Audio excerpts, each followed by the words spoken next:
Good morning साथियों, आज हम लोग भारत के संविधान के बारे में अगली वीडियो जो लेके आए हैं, इसमें देखिए हम लोग संविधान सभा की कार्य प्रणाली पे बात करने जा रहे हैं। कार्य प्रणाली मतलब संविधान सभा ने क्या क्या कार्य किए, ठीक है, या संविधान सभा ने कब से कार्य करना शुरू किया, ठीक है। देखिए सबसे पहली बात है कि संविधान सभा ने, जैसा हम सभी जानते हैं कि संविधान सभा का चुनाव हुआ जुलाई अगस्त 1946 में, जिसमें 208 सीटें भारतीय राष्ट्रीय कांग्रेस को, 73 सीटें मुस्लिम लीग को और 15 अन्य को प्राप्त हुए थे, ठीक है। अब देखिए हम लोग शुरू करने जा रहे हैं यहाँ पर कार्य प्रणाली।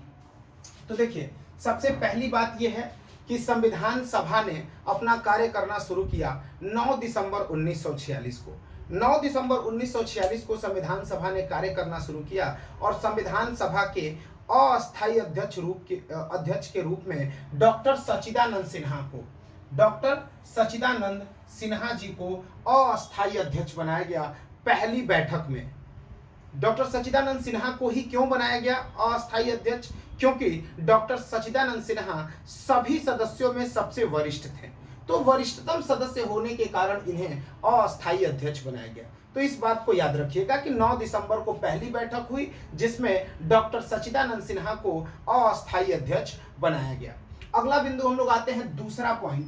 तो संविधान सभा की अगली बैठक 11 दिसंबर 1946 को होती है जिसमें डॉक्टर राजेंद्र प्रसाद जी को स्थायी अध्यक्ष के रूप में नियुक्त किया गया।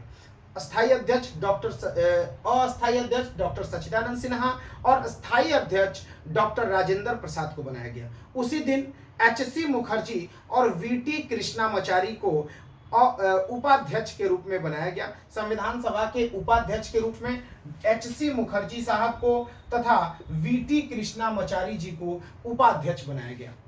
इसमें आगे हम लोग देखते हैं कि बी.एन. राव साहब को संवैधानिक सलाहकार बनाया गया। अगर आपसे क्वेश्चन आता है कि बी.एन. राव क्या संविधान सभा के सदस्य थे, तो नहीं, ये संविधान सभा के सदस्य नहीं थे, ये एक्स सिविल सर्वेंट थे, ठीक है, जिन्हें संवैधानिक सलाहकार का पद दिया गया। संवैधानिक सलाहकार मतलब कोई भी संवैधानिक इश्यूज होंगे तो उस पे हमारे बी.एन. राव साहब सलाह देते थे, ठीक है, जिसमें हम आगे इनका रोल देखेंगे कि किस प्रकार से इनके ही सलाह पर जो मूल अधिकारों की बड़ी सी सूची तैयार की गई थी तो उन्हें दो भाग में बांट दिया गया था। एक नीति निदेशक तत्व कर दिया गया और दूसरा मूल अधिकार, इन्होंने ही सलाह दिया था, तो इन्हें संवैधानिक सलाहकार बनाया गया। आगे देखिए तीसरा पॉइंट है महत्वपूर्ण पॉइंट की जो उद्देश्य प्रस्ताव है। 13 दिसंबर 1946 को जब संविधान सभा की बैठक हुई तो उस दिन पंडित जवाहरलाल नेहरू ने, किसने? तो पंडित जवाहरलाल नेहरू ने संविधान सभा में उद्देश्य प्रस्ताव को रखा। तो किसने रखा था बच्चों? तो पंडित नेहरू। कौन नेहरू? तो जवाहरलाल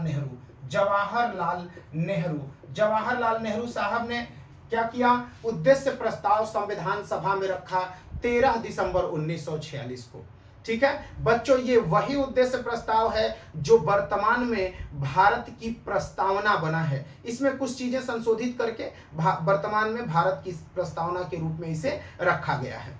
चलिए आगे बढ़ते हैं हम लोग। देखिए इस प्रस्तावना को, जो उद्देश्य प्रस्ताव रखा गया था, इसे 22 जनवरी को 1947 में संविधान सभा के द्वारा सर्वसम्मति से स्वीकार कर लिया गया, ठीक है। अगला जो महत्वपूर्ण कार्य है संविधान सभा का वो है 22 जुलाई 1947।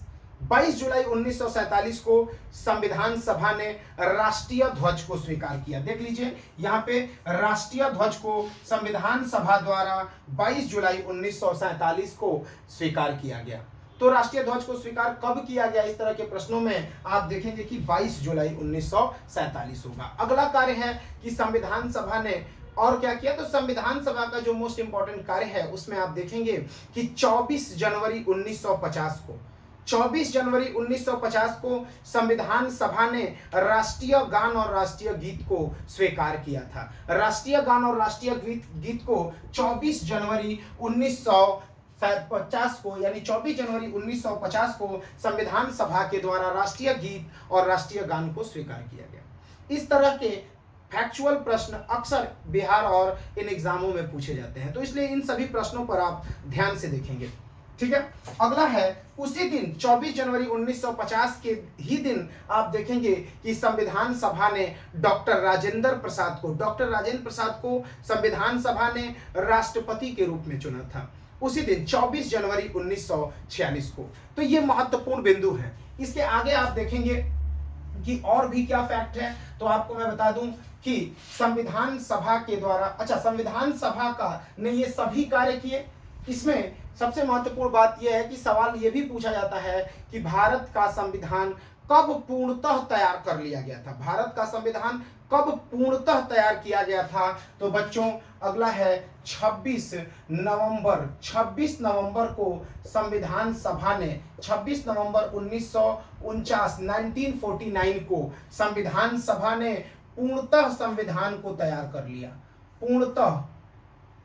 पूर्णतः संविधान तैयार कर लिया था। लेकिन बच्चों बात यह है कि संविधान को तैयार तो 26 नवंबर को ही कर लिया गया था, लेकिन भाई क्या बात रही, क्या वजह थी कि इसे 26 जनवरी 1950 को लागू किया गया। तो हम लोग आगे देखते हैं। पूर्णतः संविधान तैयार हो गया 26 नवंबर 1949 को, यानी इस डेट को आप लोग याद रखिएगा। इसके बाद आप देखेंगे कि संविधान सभा ने 26 जनवरी 1950 को संविधान को लागू किया।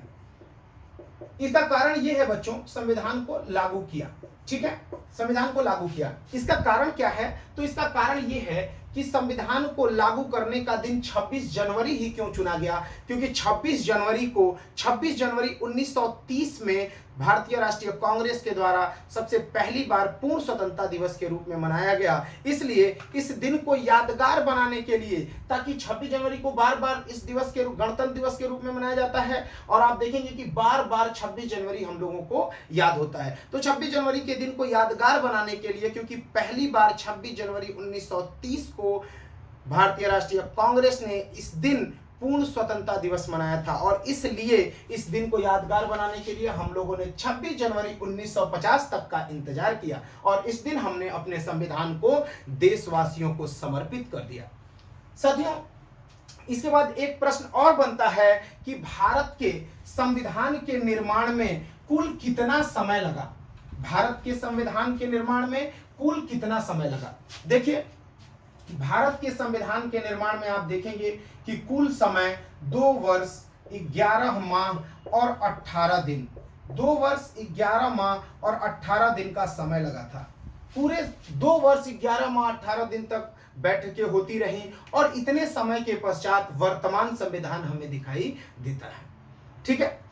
अब आप देखेंगे कि भारत के संविधान में कुल कितने पैसे खर्च हुए, धन कितना खर्च हुआ। तो मित्रों लगभग आप मान के चलिए 64 लाख रुपए, 64 लाख रुपए खर्च हुए हैं। लगभग 64 लाख रुपए संविधान के निर्माण में पूर्णतः खर्च हुए हैं, ठीक है।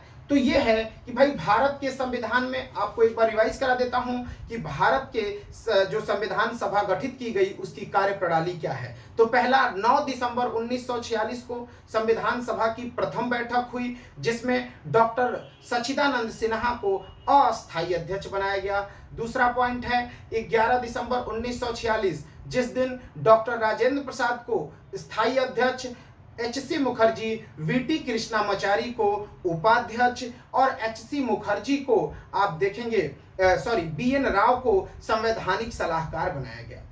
फिर अगले बार देखेंगे कि अगली बात क्या हुई थी। तो अगली बात जो है 13 दिसंबर 1946 को संविधान सभा में पंडित जवाहरलाल नेहरू ने उद्देश्य प्रस्ताव रखा था। यह उद्देश्य प्रस्ताव